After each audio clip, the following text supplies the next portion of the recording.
Tes tes cek cek. Assalamualaikum warahmatullahi wabarakatuh. Kembali lagi bersama saya Ahmad Maulana di channel Mawar Mentada. Dan sekarang kita akan membahas tentang networking model. Networking model ini adalah suatu aturan dasar dari jaringan komputer ya. Jadi di sini ada definisinya tentang networking model. Networking model adalah suatu konsep dalam arsitektur jaringan yang digunakan sebagai standar dalam proses komunikasi data perangkat dalam jaringan. Selain menjadi standar, networking model ini juga memberikan panduan tentang bagaimana data dikirim, diterima, dan diproses pada jaringan. Jadi networking model ini adalah aturan terstandar ya, yang harus diikuti pokoknya. Oke, selanjutnya adalah sebelum networking model ada, setiap vendor membuat atau memiliki networking model masing-masing. Karena setiap vendor memiliki networking model yang berbeda, maka komunikasi antar vendor sulit dilakukan. Jadi usaha untuk membangun suatu jaringan komputer sangat besar. Nah, jadi kan sebelum adanya networking model, vendor itu memiliki modelnya masing-masing. Otomatis vendor itu juga memiliki aturannya masing-masing ya. Jadi untuk melakukan kerjasama itu susah. Si vendor ini misal kerjasama dengan ini, si vendor yang ini, vendor B ini vendor A ingin kerjasama dengan vendor B. Vendor A harus mengikuti aturan di vendor B, akan susah ya. Oleh karena itu dibuatlah sebuah standar atau spesifikasi minimum oleh ISO. ISO ini adalah organisasi ya ini, International Organization for Standardization, pada tahun 1984, yaitu dengan nama OSI, Open System Interconnection, atau bisa juga disebut OSI 7 Layer Model. Jadi si ISO ini adalah aturan terstandar ya. Si ISO ini pembuatnya. Nah, OSI ini adalah aturan terstandar. Jadi si vendor ini jika mau bekerja sama itu akan dipermudah ya. Oke, kita lanjutkan. Nah, ini chaos networking. Ini adalah sebelum OSI atau standar networking model diterbitkan. Ini tidak beraturan ya, tabrakan, bisa jadi tabrakan dan tidak beraturan sekali. Dan ini sesudah OSI itu diterbitkan oleh ISO, aplikasinya tersusun rata dan memudahkan untuk berkolaborasi vendor-vendor itu ya. Oke, lanjut. Jadi networking model itu ada dua ya, yaitu ada OSI ya tadi dan TCP/IP. Jadi OSI ini sudah jarang digunakan ya, sekarang yang digunakan TCP/IP. Kenapa? Karena networking model TCP/IP model ini lebih less formal dibandingkan OSI. Sebaliknya, karena OSI lebih kompleks, maka sering digunakan untuk kebutuhan edukasi ya. Seperti ini, OSI hanya digunakan untuk kebutuhan edukasi. Jadi TCP/IP ini upgrade dari OSI ya. OSI ini kan memiliki 7 layer ya. OSI ini memiliki 7 layer, sedangkan TCP/IP ini hanya 5 layer saja. Jadi si TCP/IP ini si OSI ini dikompres dari 7 layer menjadi 5 layer dan terciptalah TCP/IP. Tapi kalian jangan melupakan OSI ini ya, karena OSI ini adalah aturan terstandar ya. Seperti tadi, upgrade. Jadi yang dulu itu jangan dilupakan ya. OSI model dikembangkan oleh International Organization for Standardization atau ISO sebagai kerangka kerja untuk menghubungkan sistem yang berbeda dalam jaringan.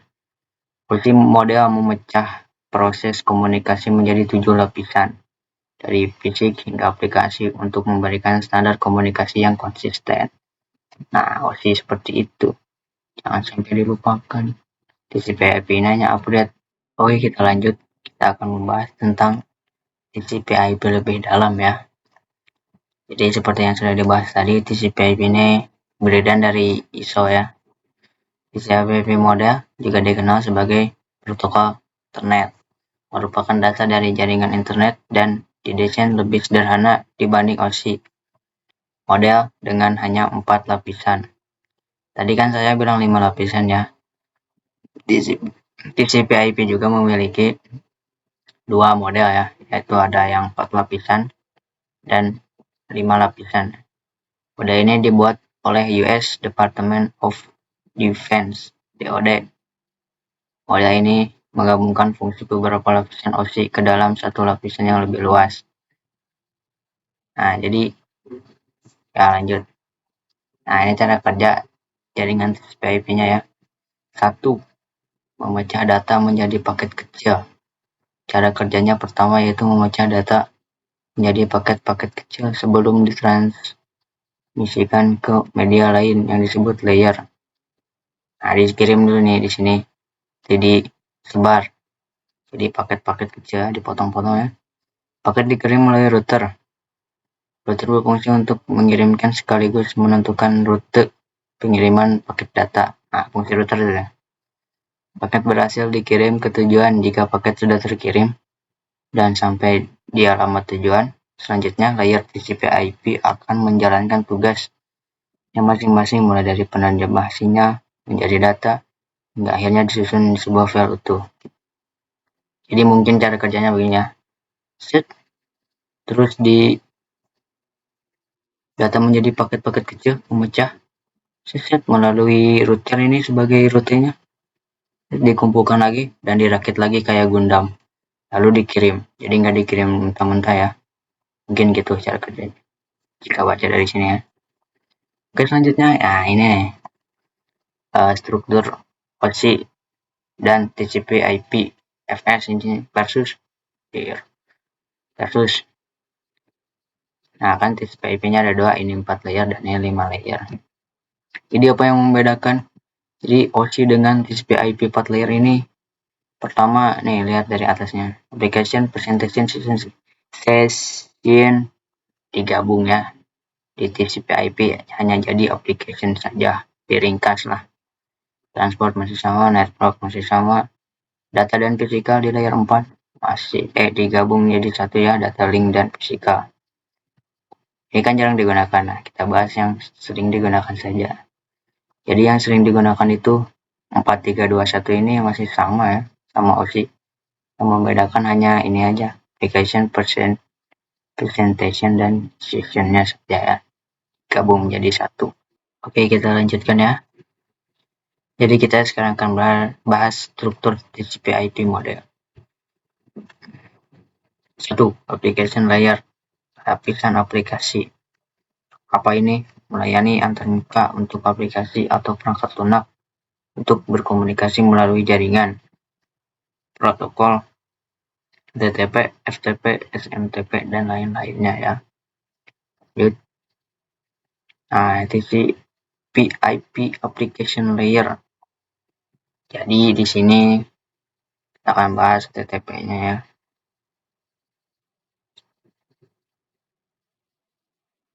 Ya, HTTP langsung saja kita bahas. URL.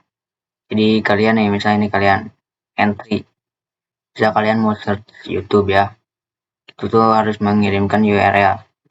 Nah, URL ke browser kan, browser diterima, terus browser ini merequest HTTP request ke web server. Web server ini fungsinya untuk mencari requestan dia. Nah, kalau sudah ketemu, dia akan merespon. Nah, kalau sudah direspon, browser ini akan menampilkan webcam-nya di layar laptop atau ponsel kita ya. Contoh. Misal, klik YouTube. Nah, ini URL. Ya. Nah, ini HTTP-nya ya. Jadi tadi itu seperti ini tadi URL, ini URL-nya. Lalu dikirim ke browser. Browser ngirim ke server untuk merequest HTTP-nya ya. Direspon dengan menampilkan layar ini. Singkatnya begitu ya, HTTP request ini. Oke, kita lanjutkan ya. Jadi struktur TCP/IP juga itu ada 2 ya. Transport layer, lapisan transport mengatur pengirim data dan memastikan kendala komunikasi antar aplikasi pada host yang berbeda. Protokol utamanya ada 2 ya, TCP/IP dan UDP. Mari kita bahas satu-satu ya. Jadi TCP/IP ini adalah Transmission Control Protocol, yaitu TCP/IP menggunakan koneksi internet. Data dikirim secara berurutan, mencegah data yang macet, dan mempermudah dalam menemukan dan memperbaiki kesalahan. Negatifnya, terdapat banyak komunikasi dua arah antara kedua pihak, sehingga butuh waktu yang lebih lama. Itu minusnya. Dan untuk UDP, User Datagram Protocol, tidak berbasis koneksi, tanda pengena atau nomor urut, tidak mengoreksi kesalahan pengirim, dan tidak peduli apabila paket hilang. Positifnya, UDP mengirimkan paket jauh lebih cepat ketimbang TCP. Kita bandingkan ya. Jadi di sini TCP menggunakan koneksi internet ya. Sedangkan UDP tidak berbasis koneksi internet, tapi tanda pengenal atau nomor urutnya untuk UDP. Tapi untuk TCP/IP data dikirim secara berurutan. Plusnya adalah untuk mencegah data yang macet dan mempermudah dalam menemukan dan memperbaiki kesalahan. Tapi yang UDP tidak mengoreksi kesalahan pengirim dan tidak peduli apabila paket hilang. Dan positif UDP data lebih cepat, sedangkan TCP terdapat komunikasi dua arah, datanya lebih lama. Jadi kayak gini ya, TCP ini aman ya, tapi komunikasi dua arah ya, jadi lebih lama lah ininya. Sedangkan UDP ini lebih cepat ya, karena tanda pengenal atau nomor urut. Jadi berurutan ya, ini juga berurutan ya.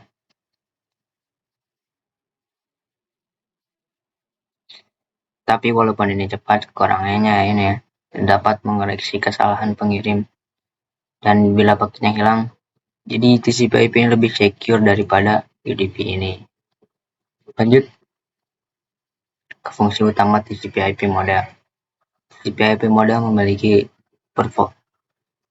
model lebih berfokus pada fungsionalitas dan efisien dibandingkan dengan OSI model. Dengan fungsi utama menyediakan standar komunikasi dalam jaringan internet, mengurangi kompleksitas dengan menggabungkan beberapa lapisan OSI, menyederhanakan protokol dengan hanya menggunakan 4 lapisan inti. Jadi ini kenapa TCP/IP lebih digunakan daripada OSI, lebih banyak digunakan daripada OSI, lebih kompleks dan sederhana. Oke, kita lanjutkan ya. Kita selanjutnya membahas tentang TCP/IP Network Layer. Network Layer atau lapisan jaringan merupakan proses di mana setiap perangkat komputer diberikan identitas merupakan IP address. Pemberian IP address berperan sebagai alamat. Jadi IP address ini adalah alamat ya, yang berguna untuk mengkoneksikan sejumlah perangkat dalam jaringan. Selain itu, IP address juga dapat mencegah terjadinya kesalahan alamat ketika dilakukan pengiriman paket. IP address ini adalah alamat atau identitas ya, seharusnya sudah pernah dibahas. Selanjutnya, untuk network layer hanya terdapat satu contoh.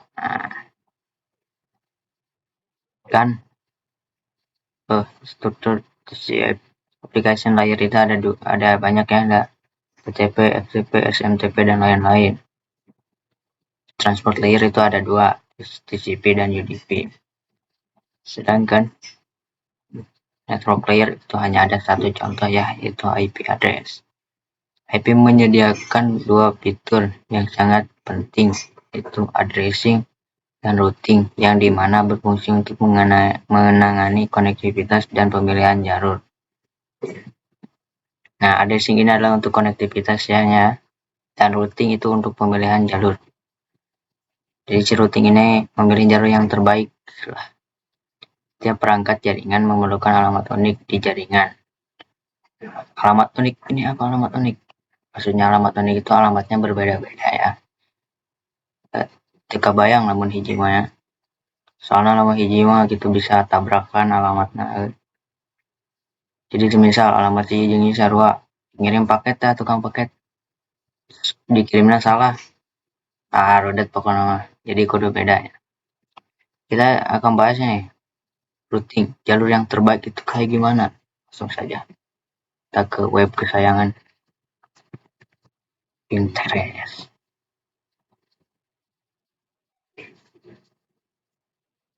Selesai. Aduh lama ya, tulis saja. Oh,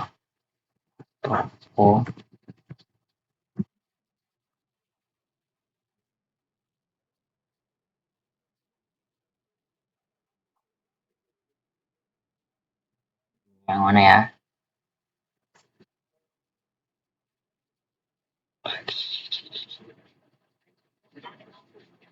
Tah ini.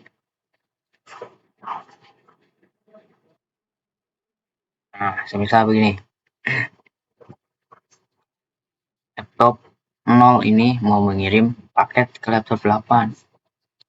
Oh, ini ya, tugas si routing ini. Kemudian jalur terbaik itu maksudnya misal laptop 0 ini mengirim paket laptop 8. Harusnya kan lewat laptop 0 kirim ke switch, terus ke router 0, router 1 ini ya, anggap aja router 1, switch 1 dan laptop 8. Itu adalah jalur terbaiknya, jalur terpendeknya, efisien lah jalurnya. Dan bisa saja begini nih, laptop, switch, router 0, router 2, router 3, router 1, switch 1 dan laptop 8. Itu pemilihan jalur yang tidak efisien ya. Nah, mengapa di sini disebut dengan routing ini pemilihan jalur yang terbaik untuk efisien ya, biar cepat sampainya. Oke, selanjutnya kita bahas data link dan physical layer. Tadi kan udah bahas network, sekarang data link dan physicalnya ya.